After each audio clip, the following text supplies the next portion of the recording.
berkenaan dengan kitab Kiamat Hampir Tiba, iaitu peristiwa-peristiwa akhir zaman. Maka tuan-tuan, sekarang kita dah akhir zaman ke belum tuan? Yang dah akhir zaman sangatlah. Sebab kata ulama, semua jumhur ulama kata semua tanda-tanda kecil dah berlaku. Semua tanda-tanda kecil akhir zaman atau kiamat dah berlaku. Tinggal lagi tanda-tanda yang besar kita dah datang je. Maka kata Nabi sallallahu alaihi wasallam, kalau tanda besar dah berlaku tuan-tuan, ibaratnya mata rantai tasbih.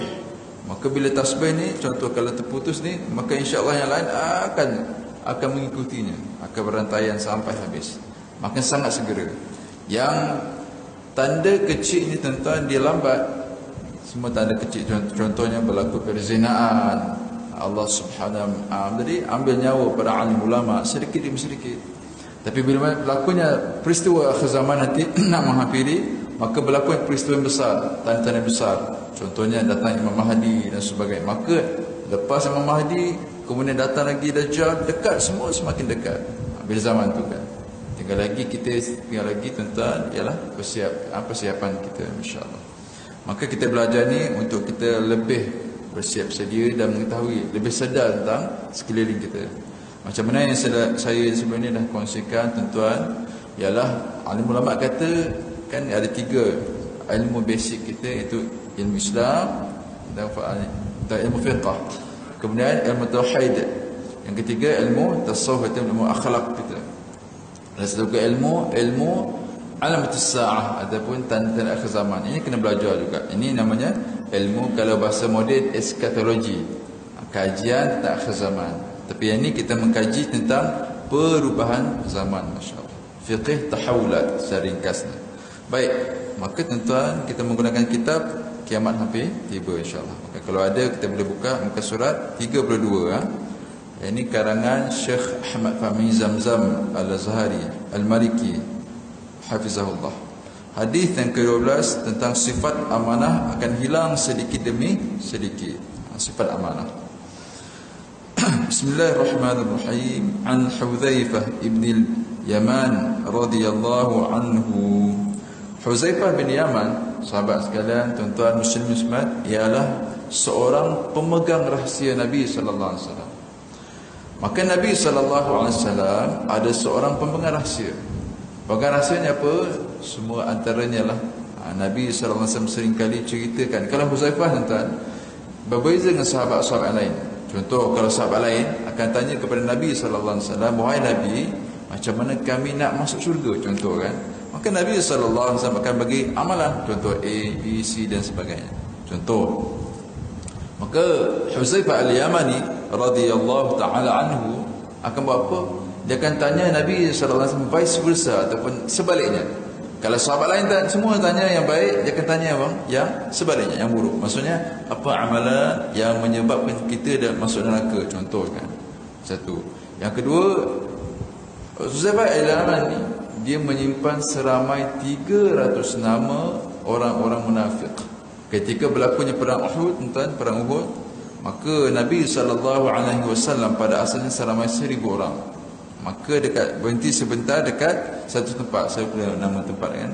Maka kemudian Allah Subhanahu wa taala dah tapis awal-awal seramai 300 orang munafik, rupa-rupanya dah menyertai tentera Nabi sallallahu alaihi wasallam supaya mengucang-ngacirkan jemaah Nabi sallallahu alaihi wasallam ketika nak lawan dengan Quraisy. Maka dia ni supaya dihancurkan di dalam tu.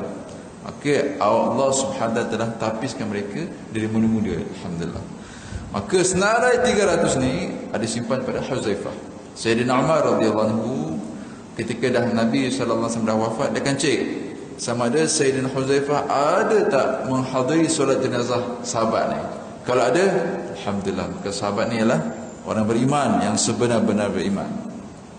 Cik dia, kalau tak ada, masya-Allah, mungkin dia ni ialah sahabatnya munafik. Sebab haram bagi kita solat untuk orang yang munafik. Tapi kita zaman sekarang ada dua tuan, satu munafik amal, satu munafik batin. Ya. Munafik amal ni contoh tuan, kita kejap beriman, kejap tak, tapi masih ada iman dalam diri. Itu bawah sikit tuan. Tapi munafik yang dahsyat lagi ialah yang sangat dipuji, dihina oleh agama kita. Apa dia?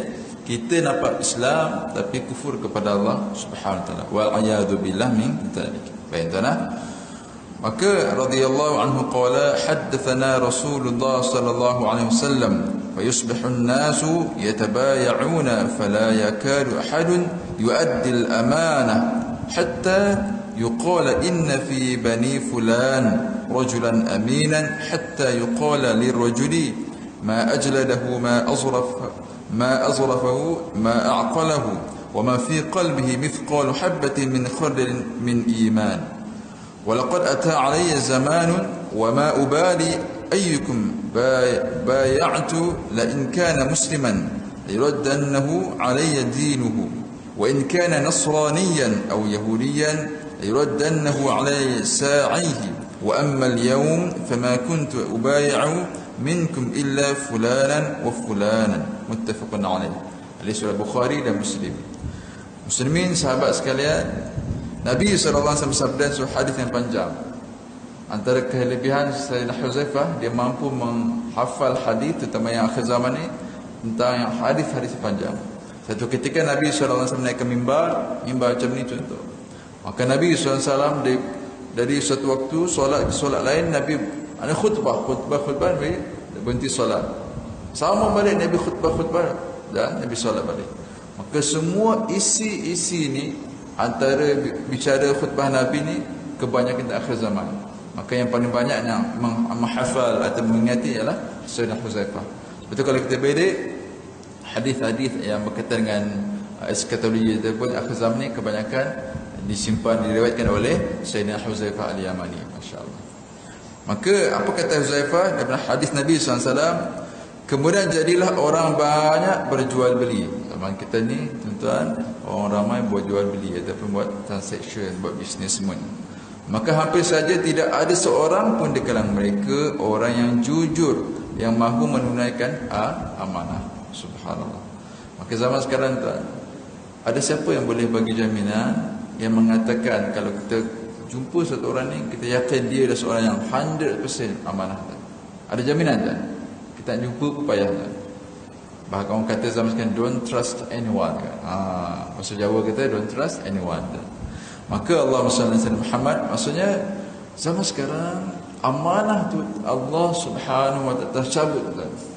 Zaman Nabi sallallahu alaihi wasallam, Nabi hebat, Nabi sebagai amanah kan ada 4 sifat wajib Nabi. Kalau kita baca dari segi tauhid, siddiq, amanah, tabligh, fatanah.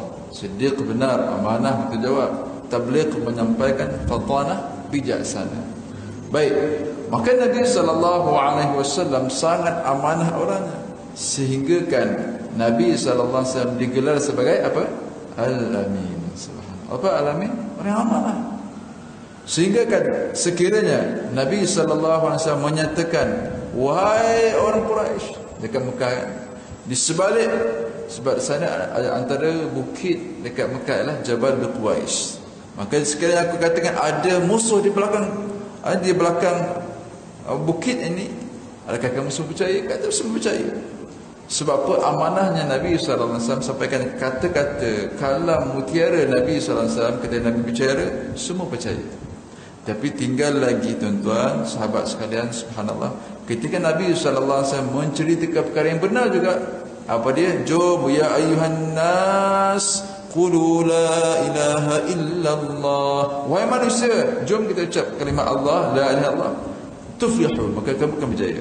Tapi apa yang mereka panggilkan kepada Nabi SAW pada mulanya sebagai Al-Amin, orang amanah, bertukar menjadi Al-Majnun, orang yang gila. Allahu Akbar. Maka ini sifat yang kita kena belajar daripada Nabi SAW.